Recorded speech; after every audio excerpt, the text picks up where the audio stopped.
Justru yang membuat kita nggak sukses itu karena kebanyakan motivasi sih. Serius, Mas. Karena motivasi itu, dia melakukan sesuatu yang tidak bisa menerima realitas. Coba lihat deh, kalau motivator ngomong tuh tidak ada yang tidak mungkin. Lah, kalau dia udah punya mindset tidak ada yang tidak mungkin, dan dia menghadapi sesuatu yang tidak mungkin, dia akan tabrak dan dia nggak akan realistis gitu. Iya. Pasti. Pasti gitu. Ya contohnya aja, dadu tuh cuma ada 6. Terus pengen keluar angka 8 ya nggak bisa dong. Jangan pernah berpikir bahwa orang yang udah belajar kesadaran hidupnya enak. Enggak. Masalah nggak pernah hilang, kesulitan nggak pernah hilang. Cuman balancing antara chaos di tingkat atas dan tingkat bawah jadi lebih ke tengah gitu. Jadi kalau dulu spike-nya gini, sekarang set kebalik lagi, set balik lagi. Wis di situ, Mas.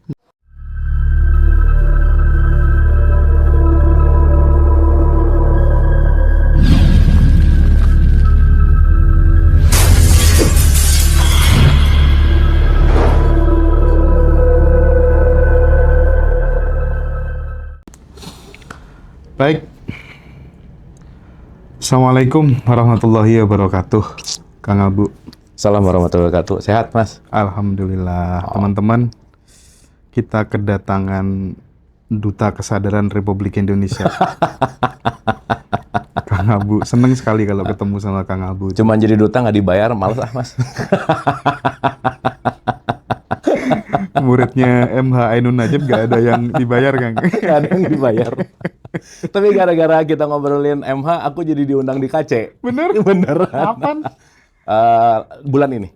Bulan ini. Jadi kemarin teman-teman KC tiba-tiba ngontak, Kang Abu kita ngobrol ya di KC. Wah, itu tuh satu-satunya panggung, Mas. Oh iya sih. Yang buat aku sakral. Waktu itu bareng sama Mas Abrang. Iya. Mas ayo naik aja. Wah, aku tak kuasa kalau naik ke panggung KC itu sesuatu yang enggak deh. Aku menyakralkan satu panggung di antara semua panggung ya cuman KC. Nah ini aku lagi mau, ya itu tuh mau naik ke panggung yang beneran. Iya. Panggung impian. Paham. Panggung impian. Panggung impian. Info-info lah nanti ya. Pasti. Di sini kok di Jakarta biasa. Oke, siap. Jadi gini, Kang Abu, karena banyak orang yang masuk spiritual, tapi sebenarnya masuk spiritual tuh harapannya biar cepat kaya sih, Kang. Pengen lebih kaya, pengen lebih daftar checklist manifestasinya tuh biar terwujud dan lain sebagainya itu kan menggeliat banget gitu ya di berbagai macam tempat gitu. Sementara kalau kita sering melihat dialognya Kang Abu dengan beberapa teman-teman circle praktisi kesadaran yang lainnya, ternyata hukum manifestasi itu kan banyak. Semesta itu kan punya aturan main gitu ya.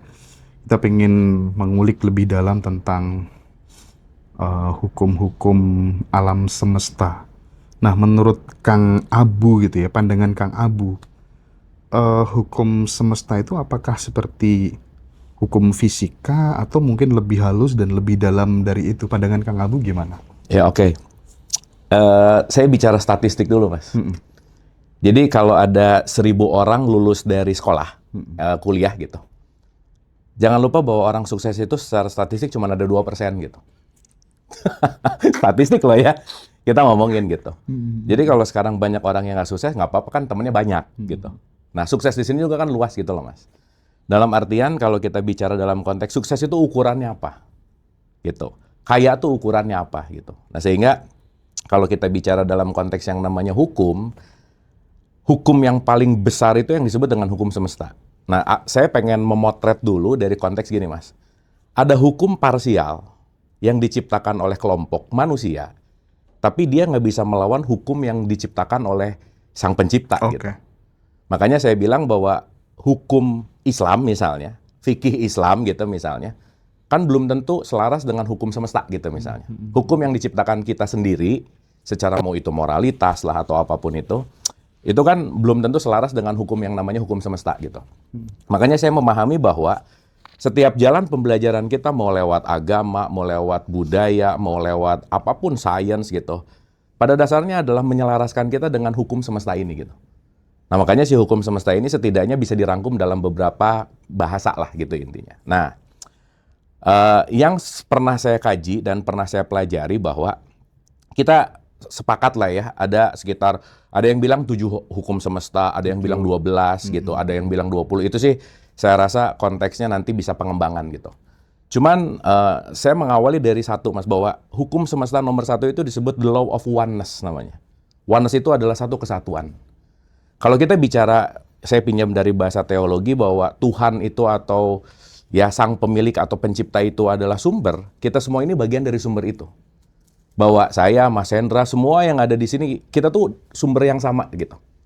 Bahwa keberadaan kita itu memengaruhi bagi keberadaan yang lain.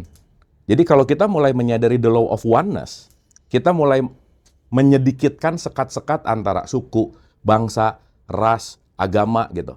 Karena oneness kita itu mulai tertipu, mulai terkerangkeng lah ya, mulai terpenjara oleh pengetahuan yang membuat kita akhirnya terpisah bahwa oh ini adalah orang Islam, oh ini adalah orang Kristen, oh ini adalah orang Jawa, oh ini adalah orang Batak gitu. Sehingga kita memisah-misahkan dan menyekat-nyekatkan gitu. Iya. Sehingga dengan pemisahan penyekatan itu akhirnya kita jadi kerdil, Mas. Makanya saya nggak setuju kalau ada orang tua ngomong, kamu tuh harus belajar mandiri. Nggak bisa. Kita mau makan Indomie aja perlu Indomaret gitu. Artinya yang paling penting dalam hukum the law of oneness ini bukan konteks masalah kemandirian, tapi kebersamaan, Mas. Makanya, less competition, more collaboration itu penting sekali gitu.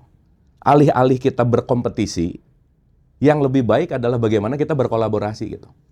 Makanya nggak bisa kaya sendiri, pintar sendiri. Pintar sendiri yang lainnya bego, pusing, Mas. Gitu. Dalam artian, quote and quote, bahwa law of oneness itu kita menyadari bahwa kehadiran kita di sini itu kata kuncinya adalah kebersamaan. Kita terhubung satu sama lain. Kita terhubung satu sama lain. Makanya buat aku akan punya double point ketika aku bermanfaat buat orang lain, aku bahagia, orang lain juga bahagia gitu. Jadi kalau sekarang ngomong bahwa aku pengen kaya lah, aku pengen apa, oke.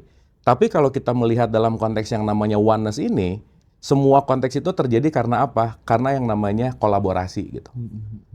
Satu dulu itu, Mas. Karena kalau mindset kita terkotak-kotak, karena kalau mindset kita kompetisi gitu ya, orang yang tidak selesai dengan dirinya, maka dia akan berkompetisi untuk menjadi orang lain. Makanya sesaat orang mulai mengenal dirinya, dia akan stop berkompetisi dengan yang lain gitu loh, Mas. Oh iya. Selesai. Saya udah nggak pengen jadi kayak Mas Hendra, nggak pengen jadi kayak. Kenapa? Karena setiap orang sadar akan perannya masing-masing gitu. Sehingga dengan sadar peran masing-masing, aku tahu bahwa peranku akan bekerja sama dengan peran yang lain untuk membangun konteks, kalau pakai bahasa konteksnya Islam, menjadi rahmat bagi semesta alam gitu. Nah jadi mindsetnya jangan nanggung gitu. Ya sekarang tuh, aduh aku pengen punya rumah besar. Itu kan kadang-kadang nanggung gitu ya. Yeah. Nah ingat nih kalimatnya Cak Nun lagi nih. Kenapa sih kamu nggak punya cita-cita pengen punya matahari gitu?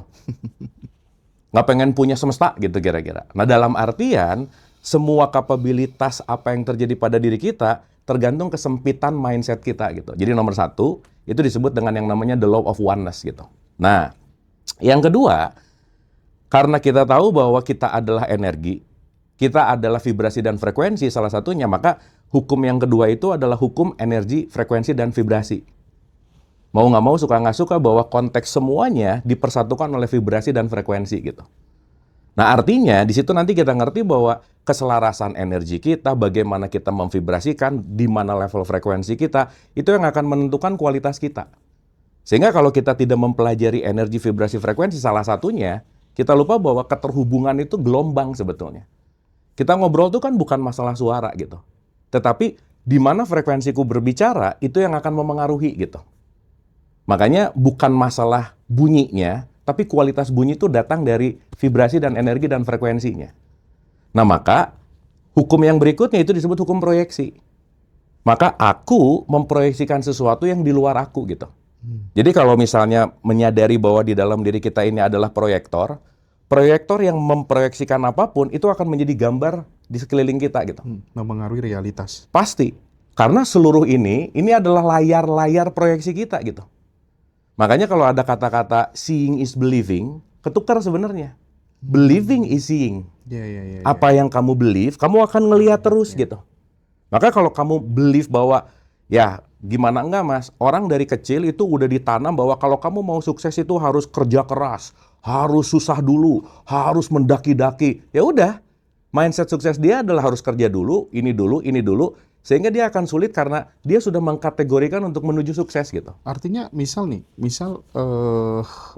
anak-anak yang sekolah nih, mulai dari sekolah dasar misalnya. Ya, Semua guru secara kolektif memberikan sebuah belief, keyakinan kepada murid-murid bahwa ditanam nih, diprogram nih di dalam pikirannya bahwa dapat uang, dapat rezeki itu tidak harus dengan bekerja.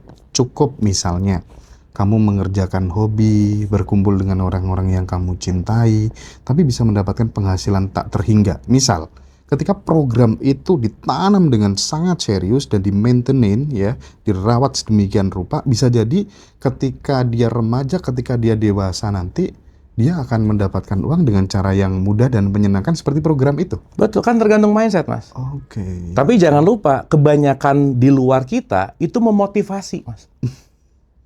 Ya sorry ya Mas, ya mungkin ini agak gimana banget. Justru yang membuat kita nggak sukses itu karena kebanyakan motivasi sih. Serius, Mas. Karena motivasi itu, dia melakukan sesuatu yang tidak bisa menerima realitas. Coba lihat deh, kalau motivator ngomong tuh tidak ada yang tidak mungkin. Lah, kalau dia udah punya mindset tidak ada yang tidak mungkin, dan dia menghadapi sesuatu yang tidak mungkin, dia akan tabrak dan dia nggak akan realistis gitu. Iya. Pasti. Pasti gitu. Ya contohnya aja, Dadut tuh cuma ada 6, terus pengen keluar angka 8 ya nggak bisa dong. Gitu. Jadi over motivating atau kebanyakan motivasi itu juga akan sulit menerima realitas sebenarnya. Nggak realistis gitu. Makanya antara idealis dan realistis itu penting ada di titik tengah, Mas. Ada orang idealis banget, tapi nggak realistis. Gitu. Makanya kenapa kata kunci yang berikutnya di hukum yang berikutnya itu disebut hukum dinamis. Penting banget untuk beradaptasi, melepaskan diri kita yang lama untuk terus membaru gitu. Oke. Karena kalau aku idealis bahwa kaya tuh harus lewat jalan ini. Kenapa? Karena dari dulu juga aku taunya ini. Tapi secara realitasnya, ternyata memang dia nggak bakat di situ, ternyata dia memang nggak nyaman di situ. Ya pada akhirnya apa? Ya dia akan menabrak semua realitas-realitas dengan apa? Motivasi yang seakan-akan akan terjadi, tapi kenyataannya nggak akan terjadi apa-apa gitu, Mas. Nah makanya konteks yang berikutnya secara ngomongin hukum, itu pasti terjadi secara dinamis. Makanya kalau kita tidak belajar beradaptasi, nggak adaptif, wah itu susah gitu. Ya Nokia lah kita tahu. Nggak ada yang mengira bahwa Nokia akan hancur. Betul. Di masa yang semua orang pakai Nokia gitu misalnya. Tapi karena dia lambat mengadaptasi sesuatu, nggak bisa Musnah gitu. dia ya. Ya jadi hukum yang berikutnya adalah hukum kedinamisan sebetulnya. Nah sehingga kalau kita udah bicara dalam konteks kedinamisan, proyeksinya kita ngerti. Contoh lah Mas ngomongin proyeksi ya. Ini sekarang yang lagi nonton, ingat-ingat aja siapa orang yang paling kamu benci misalnya Mas. Terus cek aja. Di orang yang kamu benci itu, sifat apa yang kamu nggak suka di dia? 3 aja. 1 ini, 2 ini, 3. Cek lagi, apa yang kita nggak suka di orang itu? Semuanya ada di dalam diri kita sebenarnya. Dia tuh tukang ngomongin orang, nah ada di gua juga tuh. Oke. Dia tuh pemalas misalnya, ada di gua juga gitu, di kita juga gitu. Karena semua yang di luar pasti proyeksi yang ada di dalam gitu. Iya. Karena semua penilaian di luar itu datang dari dalam. Nah, sehingga kalau kita tidak merubah proyeksi, saya pengen nonton film Marvel, Hollywood, tapi saya memproyeksikan film Bollywood, drakor terus. Ya drama terus dong gitu. Nah itu semua terjadi dari mana? Dari pemahaman kita tentang knowledge gitu. Nah yang berikutnya ini disebut dengan hukum yang namanya relativitas. Kita nggak bisa lepas dari hukum berpasangan gitu Mas. Ada baik pasti ada buruk. Ada sehat pasti ada sakit. Maka kalau kita dalam konteks hidup, kita nggak bisa nerima baiknya, tapi menolak buruknya gitu. Nah hukum-hukum ini kan yang akan menjadi hukum abadi gitu loh Mas. Dan ini berlaku universal. Tabur tuai, tarik-menarik, hukum perputaran. Ketika aku terima, aku perlu ngasih, maka akan berputar terus. Maka kalau aku terima terus, aku nggak pernah ngasih, perputarannya mau gimana gitu. Sehingga hukum-hukum dasar inilah saya rasa basic design untuk kita mengerti tentang konteks. Kan ada segitiga nih. Kalau kita pinjam dalam konteks yang namanya di Hindu, di Bali lah ya, bukan di Hindu sih, di Bali sih ini. Itu disebut Trihita Karana. Harmony with God, pencipta, harmony with people, dan nature gitu. Jadi sama penciptanya harmoni, sesama harmoni, tapi sama alam semesta juga harmoni. Jadi metakosmosnya dapat, mikrokosmosnya dapat, makrokosmosnya dapat. Dan kita nggak bisa kabur dari hukum semesta masalahnya. Karena kita diliputi oleh hukum itu gitu. Nah, yang sekarang orang pelajari hukum partikel, tapi tidak menyelaraskan dengan hukum semesta. Contoh doa, Mas. Ada keyakinan, ada pengetahuan, dan ada kenyataan. Dia yakin dengan keyakinannya, pokoknya kalau saya nanam cabai, keluarnya durian. Doa, abis nanam cabai, tumbuh durian. Nggak akan sampai kapan juga gitu. Nah, berarti pertanyaan berikutnya adalah, kita juga perlu ngecek keyakinan-keyakinan kita yang lama nih gitu. Jangan-jangan keyakinan-keyakinan itu yang membuat aku sekarang nggak pernah bisa move on gitu. Nah, memang Mas, untuk merubah ini semua nggak mudah. Karena kita lagi ngerubah program desain yang beneran udah diplot seumur hidup. Dan itu bukan harus sih, dan itu perlu changing mindset gitu. Makanya kalau kita nggak merubah mindset, tidak merubah sudut pandang, tidak merubah jarak pandang, dan lingkar pandang, itu kita akan stuck di level-level itu terus gitu. Nah, jadi kenapa sih kalau kita, ya dalam perspektif saya gitu ya, ilmu yang paling tinggi apa sih? Ilmu yang terus-menerus mengenal tentang mekanisme diri gitu. Karena begitu aku mengenal mekanisme diri, aku akan menyelaraskan ini dengan wadahnya yang namanya si semesta. Dan kita nggak bisa ngelawan semesta gitu masalahnya. Hidup itu tidak berjalan sesuai dengan maumu, keinginanku, nggak bisa. Karena hidup ini berjalan dengan sistem, semesta tuh punya, apa ya bahasanya ya, dia tuh punya taste-nya sendiri gitu. Dia punya kehendaknya sendiri gitu. Nah, bukan kehendak kita untuk ngatur hukum alam ini, tapi bagaimana kita menyelaraskan gitu loh Mas. Dia tuh punya taste-nya sendiri lah gitu. Nah, makanya kita belajar nih. Belajar lagi, penyesuaian lagi. Makanya hidup itu dinamis sih. Itu sih Mas. Oke. Karena banyak kan teman-teman tuh yang merasa bahwa hidupku kok berat banget gitu ya. Padahal kita tahu bahwa cara kerja semesta itu kan sangat teratur, sangat presisi, dan sangat suportif kan sebenarnya. Betul. Iya. Betul. Nah, dia merasa hidup itu berat karena dia melihat segala sesuatu yang di wilayah beratnya gitu. Benar nggak Mas? Setuju. Yang dia lihat itu beratnya gitu. Makanya kalau kita ngomongin di hukum relativitas tadi, atau di hukum yang konteksnya lah, salah satunya misalnya satu lagi disebut ada the law of rhythm. Hidup itu akan ada irama gitu loh Mas. Kalau saya pinjam dari Surya Mentara, semua orang pasti akan mengalami mulur mungkret, udah pastilah. Iya, mulur mungkret. Pasti aja. Mau sekaya apapun, mau setengah kaya, mau gimana pun status sosialnya, si alamiahnya manusia itu sebentar senang, sebentar sedih. Sebentar senang, sebentar sedih gitu. Sehingga kalau kita ada di sudut pandang yang dilihat beratnya terus, kita akan lupa bahwa jangan-jangan aku berat karena aku terlalu banyak menanggung yang bukan bebanku gitu. Kan itu yang menarik Mas.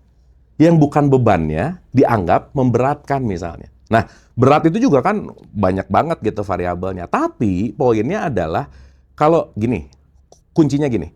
Kita tidak akan pernah bisa menyelesaikan atau melampaui masalah kalau pola pikir kita masih pada ada di level waktu masalah kita lakukan gitu. Contoh, saya bikin problem di level 5. Sehingga problemnya 5 juga. Nah, kalau saya masih di level 5, ngelihat 5 ini berat, Mas. Berarti saya harus naik ke 6 dong. Maka 5 ini jadi lumayan agak di bawah. Naik ke 7, makin kecil, makin kecil, makin kecil. Nah, ini makin jomplang gitu. Nah, artinya kalau kita stuck di level yang sama, pemikiran yang sama, pola ya keputusan yang sama, kesadaran yang sama, ya nggak akan pernah berubah sih gitu.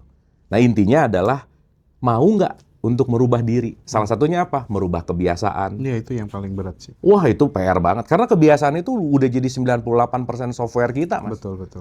Jadi ada orang, aku tuh pengen sukses, ikut seminar, knowledge-nya nambah, obesitas pengetahuan, tapi kebiasaannya nggak dirubah. Jadi basic desainnya justru malah nggak dirubah gitu. Dan menariknya terkadang ya Kang, yang aku rasakan dan mungkin dirasakan juga teman-teman yang lain termasuk Kang Abu gitu. Ketika kemudian habit itu udah berubah gitu, lama-lama ada kehidupan yang melayani, servomekanisme gitu. Ya. Bisa naik level ke situ gitu. Jadi kayak alam tuh kayak support banget gitu dengan apa yang kita lakukan. Betul, Mas. Makanya saat siapapun sekarang yang lagi ngerasa berat, mungkin perlu menjadi dulu dari mikir-mikir masalahnya, belajar dulu untuk coba. Kuncinya adalah tenang dulu, Mas. Istirahatin dulu badan, relax dulu. jangan pengen diselesaiin dulu, recharge dulu gitu. Karena ketenangan tuh kunci, Mas. Jadi kalau kita sekarang pengen ngeberesin lagi, tapi kadang kita perlu step back dulu. Mungkin kadang-kadang nggak usah dipikirin dulu. Tapi aku cukup istirahat, cukup tidur, makannya beres, ininya dirawat lagi gitu. Mungkin istirahat lah dalam tanda petik, mengistirahatkan jiwa lah gitu ya kira-kira. Nah saya rasa kita mundur selangkah atau mundur 2 langkah atau mundur 10 langkah sesaat, tapi akan membangun kekuatan 2 kali, 3 kali, 4 kali lebih lipat untuk kita bisa melampaui gitu. Daripada terus maksa lagi, abis-abisan, ininya nggak support gitu. Iya, ya. Tadi bagus tuh. Obesitas pengetahuan, tapi action tidak berubah. Benar. Ini kan yang sering ngaji Rasul, jangan-jangan obesitas pengetahuan, tapi hidupnya gitu-gitu aja gitu. Bener. Misalnya, gitu. Kenapa? Karena tiap hari disiding gitu. Dapat pengetahuan, ini. Akhirnya nanti numplek di sini. Iya. Nah, itu yang disebut dengan yang namanya choice paralysis, Mas. Apa itu choice paralysis? Pilihan sedikit tidak membahagiakan, pilihan kebanyakan juga nggak membahagiakan gitu.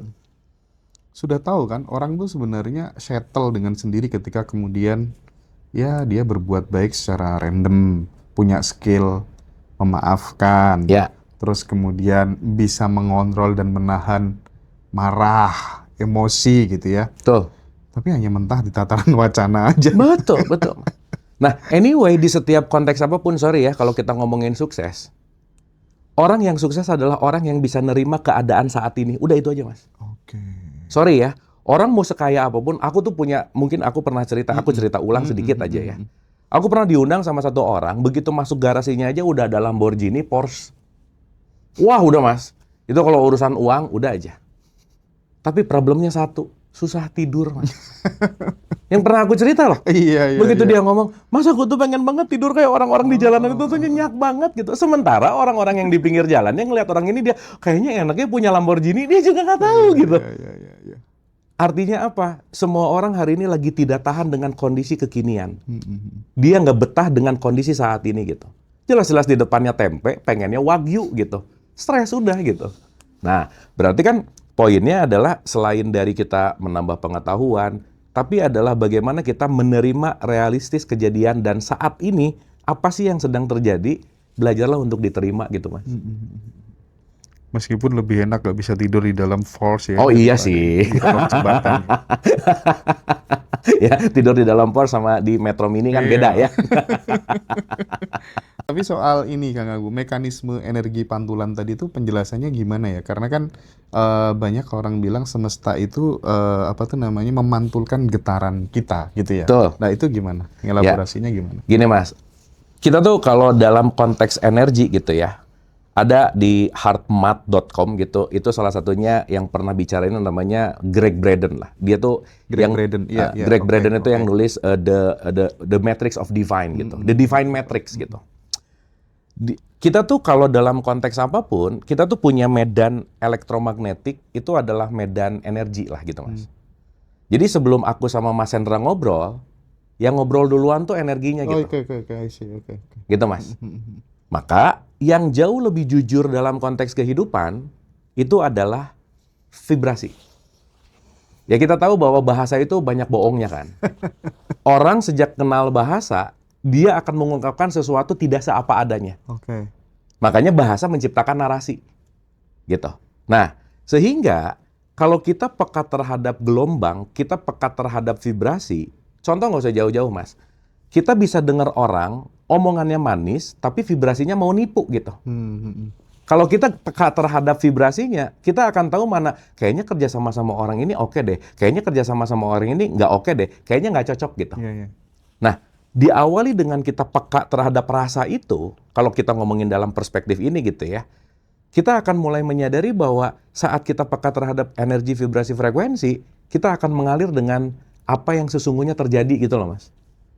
Jadi ya udah gitu, dalam artian, kayaknya kesini atau kerjasama misalnya.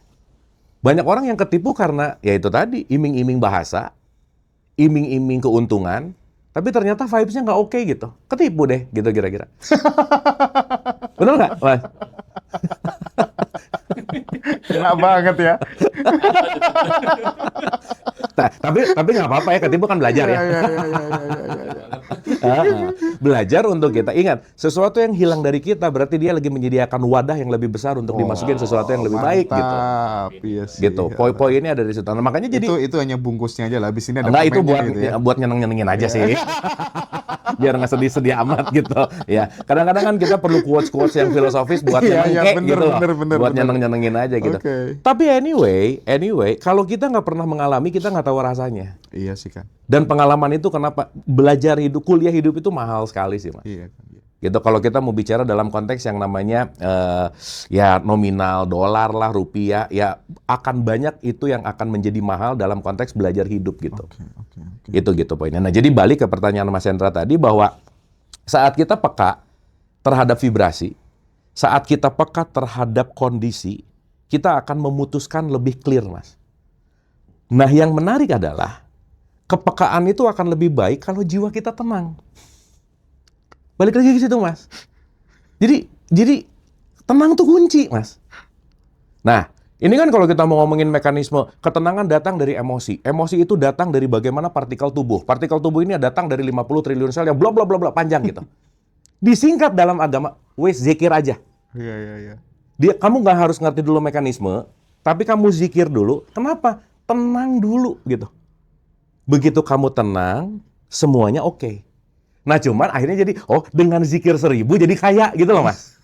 Akhirnya orang jualan zikir gitu kira-kira. Iya, jualan zikir. Nah, tapi nggak apa-apa juga sih, ya itu kan urusan yang penjual aja gitu. Nah, Jualan sandalnya Kanjeng Nabi. ya kan berarti kita tahu bahwa konteks yang namanya religius kan ada manfaatnya. Setidaknya manfaat tertinggi apa? Perputaran roda ekonomi. Iya, Gitu. betul. Lah mau nggak mau ya gitu. Karena salah satu kontribusi terbesar adalah roda ekonomi yang berputar anyway gitu. Nah, artinya balik lagi bahwa ketenangan jiwa itu nggak bisa pinjem. Dan itu perlu dilatih, Mas. Kita bisa ngelihat clear saat ininya tenang. Kita bisa mendengar clear saat ininya tenang gitu. Makanya jangan pernah berpikir bahwa orang yang udah belajar kesadaran hidupnya enak. Enggak. Masalah nggak pernah hilang, kesulitan nggak pernah hilang. Cuman balancing antara chaos di tingkat atas dan tingkat bawah jadi lebih ke tengah gitu. Jadi kalau dulu spike-nya gini, sekarang balik lagi. Wis di situ, Mas. Gitu. Jadi jangan berpikir bahwa setelah belajar meditasi, setelah belajar spiritual, hidup makin enak. Enggak lah, nggak akan terjadi gitu. Tapi terlatih yang paling penting gitu. Tapi yang menarik tadi Kang Abu memberikan warning gitu ya, bahwa kemudian setiap orang itu kan punya misi jiwanya masing-masing gitu, sehingga kita kemudian tidak perlu iri, aku pengen begitu, aku pengen begini gitu kan ya. Nah, rata-rata teman-teman tuh yang bikin nggak bahagia itu kan gara-gara pengen menjadi orang lain itu kan Abu ya. Betul. Pengen menjadi orang lain karena dianggap bahwa itu yang enak gitu. Itu yang baik gitu. Nah, mungkin aku mau ngomongin mekanisme sedikit, Mas.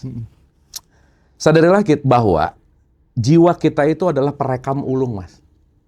Kita hidup beserta triliunan rekaman dari lahir sampai saat ini. Kita ngerekam terus. Jadi nomor satu, kita tukang rekam. Yang kedua, kita tuh tukang ngarang, Mas Hendra. Tukang mengada-ngada. Dari rekaman-rekaman itu diada-adain gitu. Jadi begitu ngelihat kayaknya enak, nah mulai itu ngarang. Kayaknya kalau gini, kayaknya kalau gini, kayaknya kalau gini. Nanti jangan-jangan ini, udah tuh. Nah, karangan-karangan itu yang tidak terfokus kepada pertumbuhan, kita akan muter-muter di wilayah ilusi gitu. Nah, pun saat misalnya kita ngelihat orang kayaknya oke, kita menjadikan itu inspirasi gitu. Kenapa? Karena begitu kita ngelihat orang ini oke, ada part dari diri kita dititipin sama dia untuk kita belajar, seenggaknya kita menemukan oke nih. Tapi at the end, pada akhirnya konteks menjadi diri sendiri tuh itu justru yang menjadi puncak gitu. Karena kan nggak ada yang ideal sih, Mas. Nggak ada yang ideal langsung ke ya nggak banyak lah gitu ya kira-kira. Sehingga nyoba dulu ke sini, nyoba dulu ke sini, nyoba dulu ke sini. Yang ujungnya sekarang tinggal menentukan nih kita mau di level mana sih gitu. Karena kan kalau misalnya ya, Mas ya, ini semua orang yang dicari kan at least cuma ada 3 lah misalnya. Bahagia, tenang, damai. Wes gitu. Cuman bahagia, tenang, damai. Kita punya banyak duit, meskipun perlu ya. Kan saya sering ngomong bahwa uang tidak bisa memberikan kebahagiaan. Kalau dikit, kalau banyak ya bisa-bisa aja. Masih koma tadi ya. Masih koma. Dan yang menarik lagi bahwa kadang orang juga benci sama uang gitu loh Mas. Padahal ya karena ada mindset bahwa uang bisa membawa kepada kekufuran gitu. Tapi mau berbuat baik juga perlu uang gitu kan kira-kira. Masuk surganya belakangan. Masuk surganya belakangan. Ya, apapun itu gitu. Makanya kebodohan itu mendekati kekufuran. Yang bodoh itu bisa kufur. Oh, yang pintar jauh lebih bisa korupsi lebih gede lagi gitu kan. Bener-bener. Realistisnya begitu gitu. Nah, jadi balik lagi gitu saat kita terinspirasi oleh A, oleh B, oleh C, itu hanyalah jembatan sebetulnya untuk pelan-pelan kita tahu dan sadar bahwa kayaknya aku ini deh. Kayaknya aku di sini deh. Nah, itu nanti kita akan melalui proses, ya balik lagi ya, yang pernah kita bahas bahwa itu yang disebut passion gitu. Oh, passion aku di contoh Mas Hendra, ini aku mau cerita nih. Aku tuh kalau ngomongin rugi, wah udah berapa bisnis rugi mulu Mas Hendra. Oke. Ngomongin ditipu, wah aku tuh udah cum laude lah kalau ditipu orang dalam bisnis gitu misalnya. Aku tuh kalau dibohongin atau pokoknya urusan bisnis tuh selalu dalam tanda petik chaos aja udah. Nah, yang menarik, aku mulai menyadari gitu bahwa ternyata passion aku bukan pada konteks si bisnisnya gitu. Passion aku bukan pada konteks itu gitu. Sehingga aku mau coba ulang-ulang, mau menata ulang-ulang, tapi ternyata nggak nyampe gitu. Nah akhirnya belajar dari yang mahal tadi gitu, ketipulah, apalah dan seterusnya. Yang akhirnya aku menyadari bahwa, oh aku tidak ada di wilayah itu ternyata. Aku bukan runner yang harus ada, harus harus ngejalanin setiap saat, tapi ternyata aku tahu bahwa aku adalah konseptor dan aku senang banget untuk belajar dan aku senang banget untuk bisa membuat sesuatu konsep-konsep, intinya adalah dalam wilayah pendidikan gitu misalnya. Gitu sih Mas. Poinnya ada di situ gitu. Oke, tukar. Rata-rata nih teman-teman tuh pengennya kan apa yang kalau Kang Abu kan di titik ini katanya sudah jarang berdoa gitu ya. Karena apa yang didapat sudah lebih-lebih ibaratnya gitu ya. Nggak enak juga ngomong gitu sih. Dari apa yang diharapkan gitu maksudnya kan. Iya. Tapi mayoritas teman-teman tuh pengennya kan doa terjadi dengan mudah dan menyenangkan gitu. Tapi ngomong-ngomong soal doa Kang Abu, doa yang didasari dengan sponsor ketakutan dan doa yang kemudian dia didasari dengan sebuah keyakinan, itu akan mempengaruhi realita yang berbeda nggak kira-kira? Gini Mas, kita ngomong doa dulu ya sedikit aja. Saat aku pengen jadi orang sabar, Tuhan nggak akan langsung ngasih sabar. Fix Mas. Tapi Tuhan memberikan kesempatan untuk kita jadi orang sabar dengan kita ketemu sama orang nyebelin. Iya sih. Jadi doa itu akan dikabulkan dalam bentuk kesempatan Mas. Itu ingat baik-baik. Itu tuh kalimatnya Kang Abu yang barusan tuh kan sering kan banyak teman-teman tuh yang aku pengen nggak terlalu melekat gitu ya. Tapi nggak bisa juga, tetap harus melalui fase. Betul. Karena jalan ini kayak penceramah ya. Jalan pengkabulan doa. Karena bagaimana peristiwa terjadi dalam konteks doa itu dijawab bukan hasilnya, tapi kesempatannya, Mas. Sehingga ketika orang berdoa pengen sabar, dia nunggu sabar nggak bisa. Tapi saat aku mau sabar, kesempatan untuk jadi orang sabar terbuka luas, Mas. Serius loh. Iya. Contoh, saat orang pengen jadi lebih kaya karena dia kerja kantoran, dia doa, Tuhan, saya pengen jadi entrepreneur, saya pengen kaya, dipecat, Mas. Di awal-awal dia akan stres, gua pengen jadi lebih kaya, kenapa dipecat? Ternyata dipecat adalah kesempatan untuk dia bikin bisnis sendiri gitu. Iya sih. Gitu. Sehingga Relate banget tuh. mindset doa itu jangan hasil gitu. Tapi semesta Tuhan memberikan kesempatan yang banyak. Saat, ya Allah, jadikanlah keluarga aku yang sakinah. Pasti dikasih kesempatan untuk jadi sakinah. Berantem mulu gitu.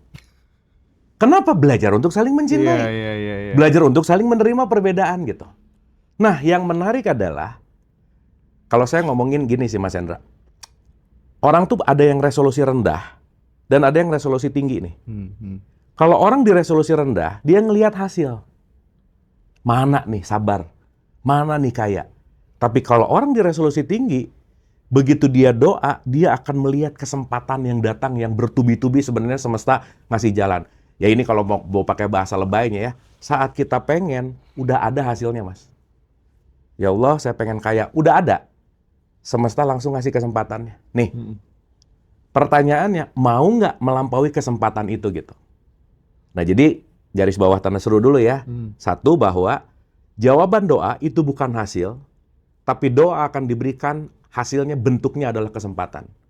Karena konteks doa itu di dalamnya pasti ada ikhtiar. Mau nggak aku melampaui itu dengan kesempatan ini gitu.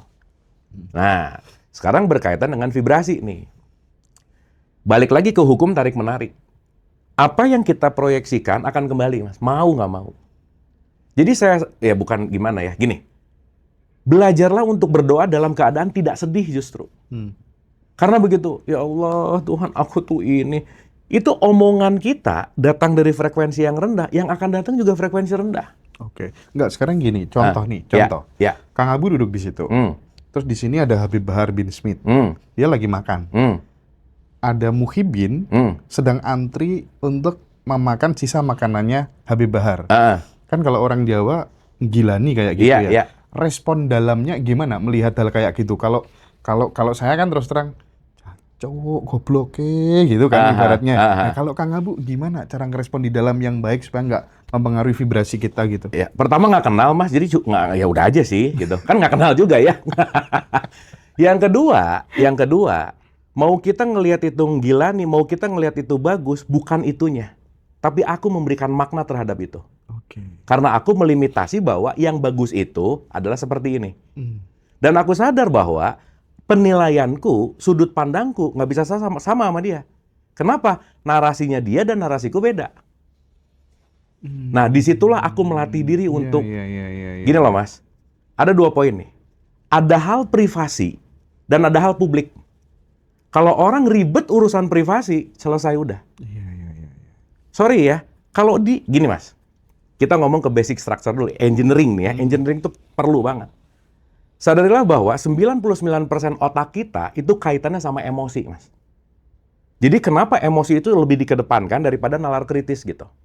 Makanya kita kenapa penting perlu untuk melatih emosi kita supaya dia nggak terlalu menghijack, kita mikir dulu baru melakukan. Itu satu. Artinya, setiap orang punya cara nyamannya sendiri-sendiri, Mas. Dan saat orang punya nyamannya sendiri-sendiri, kita nggak bisa ngatur kenyamanan orang. So, ketika orang itu nyaman ngambil apapun dari kenyamanannya dia. Oke. Yang kenyamanannya dia belum tentu nyaman buat aku. Maka aku dalam tanda petik memberikan sebuah pemahaman, lakum dinukum waliyadin, nyamanku untukku, nyamanmu untukmu. Udah. Yang bahaya, jangan rese sama kenyamanan orang, karena aku nyaman, aku memaksa dia mengikuti kenyamananku gitu. Jadi kalau misalnya tadi kasusnya ada gitu, buat aku, lah dia nyaman begitu, ya wes, urusannya dia. Karena boleh jadi dengan kenyamanan itu dia punya keyakinan tertentu, dengan itu semua keyakinannya jadi memuncak, maka dengan itu dia memiliki merasa punya power misalkan. Kan itu subjektifnya dia gitu. Makanya ini sih saya rasa sesuatu hal yang perlu. Tapi meskipun nyaman, nggak punya tanggung jawab untuk mengedukasi. Karena hal kayak gitu kan, kalau dibiarkan terus-menerus, ini berkaitan dengan kesadaran kolektif bangsa kita. Satu, Mas, orang tuh paling nggak suka dinasehatin. Jadi kalau dia nggak minta, nggak usah ngapain. Ngapain nyeramahin orang yang nggak butuh ceramah gitu loh, Mas? Iya. Betul nggak? Bener. Karena saya lebih mending pakai sniper daripada pakai angka 47, 1 peluru tapi headshot gitu. Dan orang yang bisa headshot ketika dia mulai nanya. Kalau nggak nanya, kita mau amunisi peluru dilemparin, nggak akan mental, Mas. Nggak akan bakal mental terus, nggak akan mempan gitu maksudnya. Sehingga saat orang lagi nggak minta nasihat, ngapain menasihati gitu. Nah, kalau tadi bicara tentang kolektif, ya balik lagi. Daripada, dalam perspektif aku ya, daripada aku boros, mendingan efektif. Iya. Agree. Gitu loh, Mas. Dan yang menarik adalah saat orang belum mau terbuka, ya belum saatnya untuk naik level gitu. Mungkin dia perlu ketemu dulu bahwa ternyata apa yang dilakukan nggak ngaruh amat tentang kepada hidupnya gitu misalnya. Prinsipnya belum jatuh tempo lah ya. Belum jatuh tempo. Dan dia nyaman di level itu. Iya. Jadi saya rasa ya kalau kita bicara dalam konteks yang namanya kedinamisan dan tadi tuh si kontribusi tadi, saat kita mulai menghargai privasi orang, kenyamanan orang, kita akan bisa membangun kerjasama lebih baik sih, Mas. Karena ya udah, apalagi urusan privasi gitu. Dia nyaman dengan ngambil, dia nyaman ngikutin Habib, dia nyaman, wis, gitu. Dan kita akan bersatu dalam kemanusiaannya aja udah. Kan kita bisa beda pola pikir, bisa beda idealisme, tapi kan kita saudara, kita kan satu kemanusiaan gitu. Itu sih, Mas. Itu kalau Kang Abu ya, kalau aku tetap tabrak ya. Kamu dibodohi gitu aja lah. Enggak, aku kan jadi gini juga karena tumbuh. Karena udah capek juga dulu gitu mulu gitu loh, Mas. Ya elah, dari dulu gini mulu, kasus lagi, berantem lagi. Aku belajar gitu bahwa ternyata dulu tuh aku waktu awal-awal waktu aku belajar ayat bil ayat gitu, aku tuh pengen membumikan Quran se-Indonesia, Mas. Wah, belagu banget gitu ya. Ngurus diri sendiri aja nggak beres gitu. Nah, artinya ya lagian siapa lu sih gitu pengen ngeberesin Indonesia, quote and quote lah ya. Nah, ternyata saya menyadari bahwa oh iya ya, saya pengen bikin orang pinter, sekuat saya pengen bikin orang pinter, kalau orang yang nggak bisa diajak pinter juga percuma gitu. Iya. Akhirnya burn out gitu. Saya membakar diri untuk menghangatkan orang lain yang akhirnya ya itu tadi, nggak sehat gitu loh, Mas. Iya sih. Aku sih itu prinsipnya sih. Dulu sih aku sama beberapa teman-teman musafir tuh punya niatan untuk gimana ya caranya menghilangkan tempat-tempat pelacuran kayak gitu. Oh. Sekarang jadi malah kayaknya seru juga ya lihat-lihat tempat pelacuran. Oh, kalau aku kayak tempat pelacuran di Bandung gitu yang udah kumuh, aku tuh pengen ngancurin, Mas. Oh gitu. Bikin lebih bagus gitu.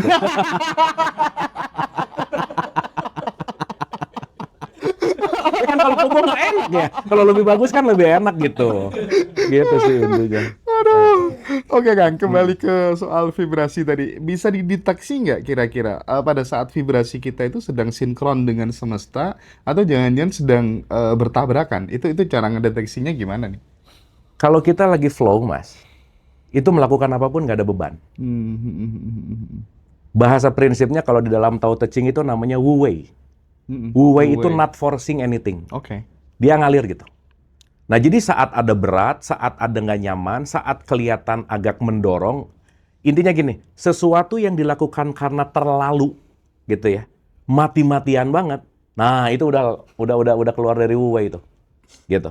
Karena ternyata, ya sorry itu saya ya, bahwa kerja keras itu juga mendingan kerja cerdas lah, gitu lah kira-kira. Saya jadi ketawa, pengen ngasih ini loh apa? Thumbnail. Abu Marlo kan bangun pelacuran baru. Tapi kan syariah kan. Gitu kan nggak apa-apa ya gitu kan. Syariah ya. Oke Kang. Lanjutin dulu Kang, Jangan balik lagi ke situ Mas, nanti ketahuan. Oke, gini. Dalam hukum semesta Kang Abu ya. Sebenarnya rezeki datang itu dari mana gitu? Apakah dari kerja keras, keberuntungan, atau vibrasi tertentu? Pertanyaannya rezeki itu apa, Mas? Itu dulu. Kalau gitu misalnya, misal ya, kita perspektif umum aja, bukan perspektifnya, bukan dari resolusi pandang Kang Abu yang memahami rezeki secara inilah ya, secara bijaksana lah ya. Kalau umum kan bagaimanapun juga tetap kaitannya sama finansial kan. Oke, nah. Tapi kan mau nggak mau ngaji roso dong namanya ya. Balik lagi ke engineering. Sakit rezeki nggak? Rezeki dong. Rezeki. Sehat rezeki. Punya uang nggak punya uang, sadar, ya. apapun ya. Ini kita ngomong dalam konteks resolusi tinggi sedikit, Mas. Sadarilah bahwa yang namanya rezeki itu adalah kesempatan untuk bertumbuh, Mas. Itu dulu. Rezeki sama dengan kesempatan aku bertumbuh atau tidak gitu. Oke. Jadi kalau sekarang ada orang ngomong aku tuh rezekinya lagi seret. Nah, karena dia mikirnya uang. Kita punya uang bukan untuk dikumpulin. Uang ini membuat aku tumbuh atau tidak gitu. Karena uangnya banyak tapi akunya nggak tumbuh, maka nggak jadi rezeki sih sebenarnya. Makanya kalau dalam perspektif Islam disebut rezeki yang berkah. Pertumbuhan yang terus-menerus bukan masalah uangnya. Contoh, Mas. Kita tuh beli mobil bukan buat ngumpulin bensin, tapi untuk menghantarkan aku ke titik sampai. Berarti uang yang aku punya bukan untuk dikumpulin nih, aku mau nyampe ke tempat itu gitu. Karena ini tuh alat. Uang tuh alat gitu. Nah, sehingga kalau kita tidak melihat itu sebagai alat, ngumpulin duit, kitanya nggak tumbuh. Nggak akan pernah cukup gitu, Mas Hendra. Bener sih. Nah, jadi kalau kita melihat rezeki itu adalah kesempatan aku bertumbuh, begitu sakit, di sakit ini pasti ada pertumbuhan apa nih? Oh, jadi lebih diam. Misalnya. Loh, nggak sedikit loh orang dengan sakit dapat pencerahan misalnya, Mas. Iya. Berapa banyak buku yang terlahir yang akhirnya jadi bestseller ketika si penulisnya lagi down drop-dropnya gitu. Neil Donald Walsh yang bicara tentang Conversation with God, dia bisa nulis Conversation with God sampai dia nggak bisa makan ngambil di tong sampah makanan, Mas Hendra. Di level itu, dia baru bisa menemukan, that's it, I found God gitu. Saya menemukan Tuhan. Di level mana? Apakah kemiskinan bukan rezeki? Misalnya kalau dalam perspektif ini gitu. Artinya, tergantung nih, kita mau dalam sudut pandang mana gitu. Tapi kalau sekarang udah mulai merubah resolusi dari rendah ke tinggi bahwa setiap konteks apapun yang namanya rezeki adalah sarana kesempatan untuk bertumbuh, uang oke, perlu. Tapi pertanyaan berikutnya, akan menghantarkan aku kemana dengan uang ini gitu. Perusahaan itu kan bukan ngumpulin duit, Mas, tapi menuju goals-nya. Maka profit itu adalah bensin untuk menuju gitu. Oke. Konteksnya ada di situ. Nah, berarti kan pertanyaannya mau menghadirkan uang lah, mau menghadirkan profit lah. Kembali gitu. Kita tahu dulu goals-nya mau kemana gitu loh, Mas. Tahu arahnya dulu gitu.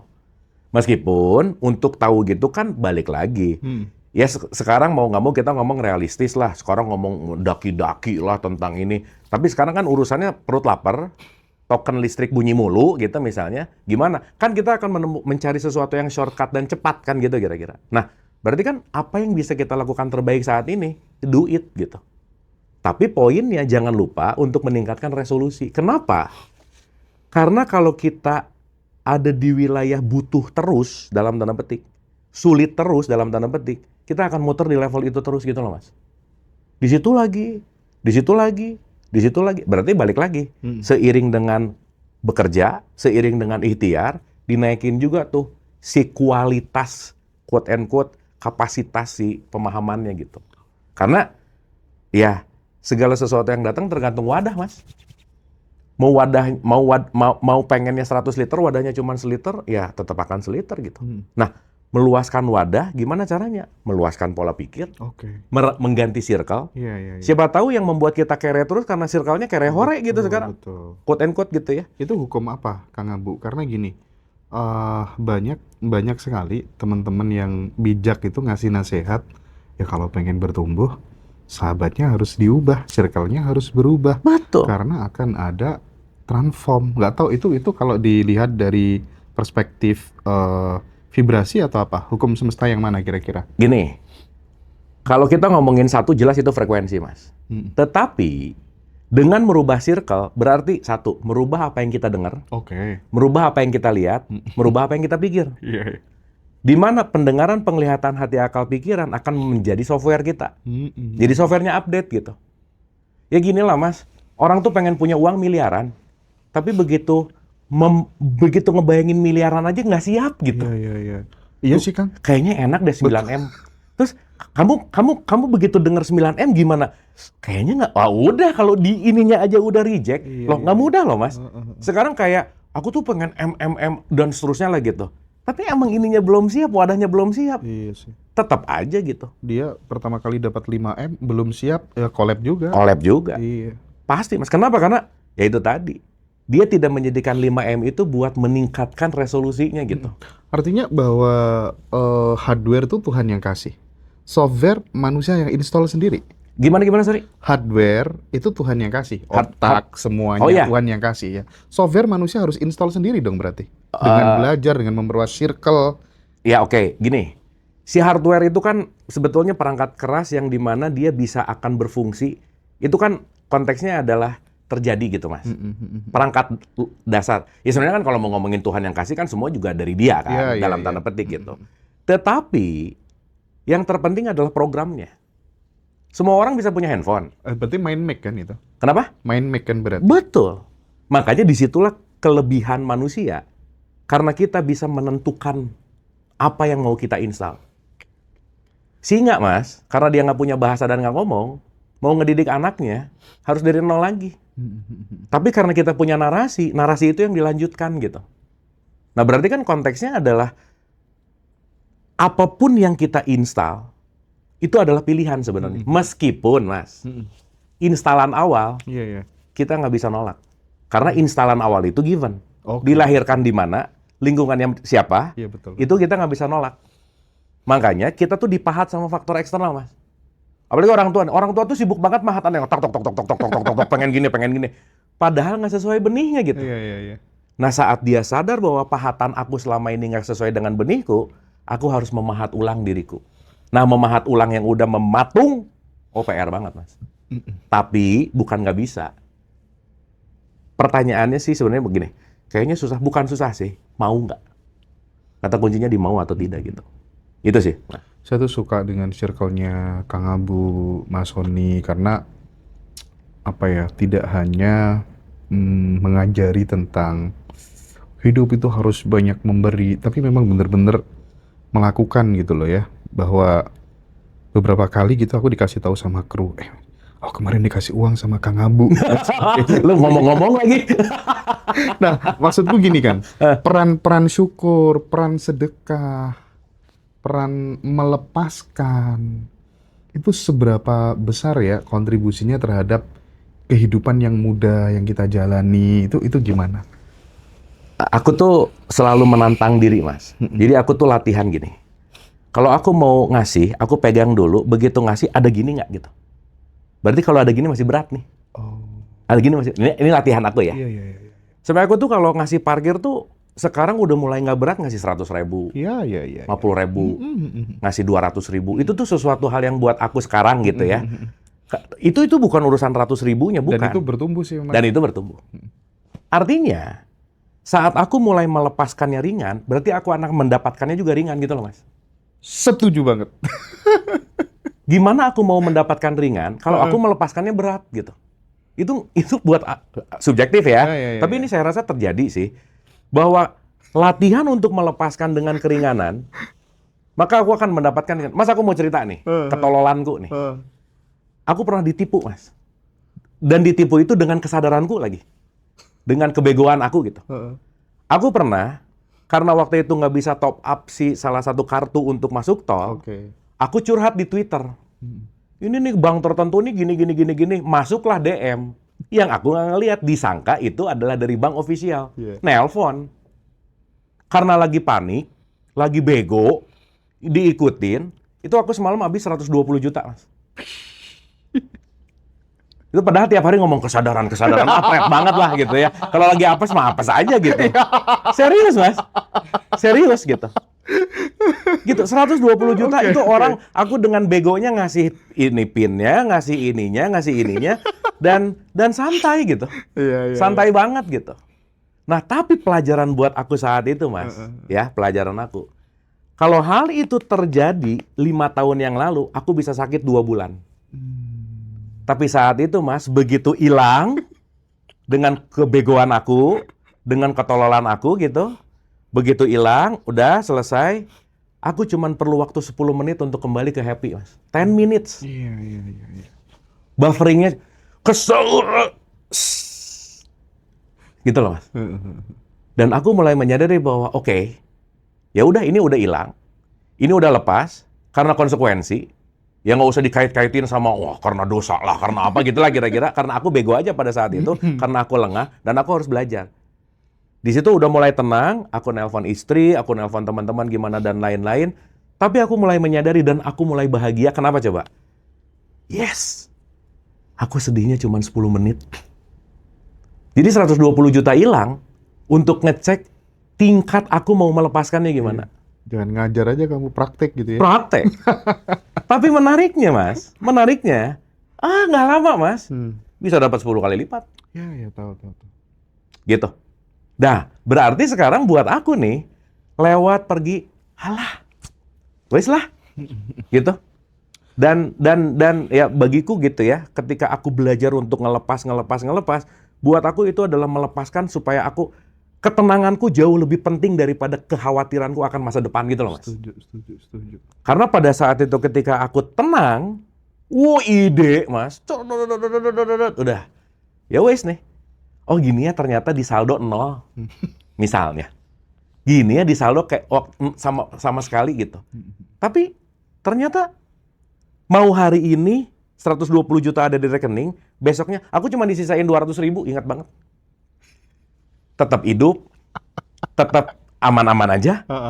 Ternyata yang membuat kita takut itu adalah kekecewaan, ketakutan untuk tidak menerimanya.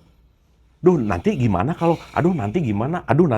Nah, aku tuh mulai happy banget ketika, ternyata abis belajar gini, saya cuma perlu 10 menit untuk bisa berdamai kehilangan 120 juta. Bahkan waktu di pelaporan polisi ini, yang memang nggak selesai juga sih. Aku pas lapor, di sebelahku ada yang lapor juga. Nangis-nangis, menjak-menjak, aku ketipu 3 juta katanya. Si polisinya ngakak, ibu 3 juta. Tuh, bapak yang di ujung, 120 juta, nyengir-nyengir katanya. Gitulah kira-kira ya. Ya itu lucu-lucuannya lah gitu. Tapi maksud aku, pelajaranku adalah, yang tadi aku cerita bahwa, ternyata parameter indikatornya ketika kita belajar, bukan masalah kita nggak pernah punya masalah, Mas. Tapi saat ada situasi yang banget, ke tengahnya, nggak perlu effort berlebihan gitu. Aduh, ternyata nggak punya duit. Ternyata di rekening kecil gini-gini juga ya, gitu ternyata gitu. Tapi ada statement menarik tadi ketika kemudian Kang Abu ringan melepaskan dalam jumlah yang besar, maka mendapatkan jumlah yang besar juga dengan mudah gitu. Itu pelajaran sangat penting sekali. Pernah ada orang yang kasih pesan ke saya gini, gimana kamu bisa mendapatkan banyak kalau kamu nggak mau ngelepas banyak dulu? Meskipun mungkin ini kayak kelihatan matematis lah ya. Betul. Tapi buat aku sebetulnya banyak itu bukan masalah berapa rupiahnya. Tapi banyak itu adalah bagaimana aku legowo untuk tidak melekatnya gitu loh, Mas. Iya. Poinnya adalah gitu. Karena kalau kita menjadi manusia yang tanpa melekat, waduh Mas, enak banget. Mau gimana? Ya udah. Mau gimana? Ya udah gitu. Akhirnya ya beneran bisa nerima keadaan situasi di sini saat ini gitu. Iya sih Kang. Aku tuh kan hampir setiap hari diskusi ya soal manifestasi gitu ya. Tapi hutang yang dibawa temanku itu 200 juta berapa gitu ya. Aku manifestasi capek Kang. Tetap gak balik-balik. Akhirnya ketika kemudian aku udah gak harap-harap lepasin. Nah, dapat segitu mah gampang gitu sekarang, artinya. Iya. Gitu ternyata cara kerjanya. Ya karena begitu Mas Hendra tadi fokus ke utang, berarti fokus ke sesuatu yang di bawah dong. Sementara situasi yang lebih besar nunggu gitu. Tapi tahu nggak Kang? Gara-gara aku fokus ke situ, ngancam-ngancam, sampai mau ngelaporin, istrinya juga aku ancam, channel ke-hack Kang.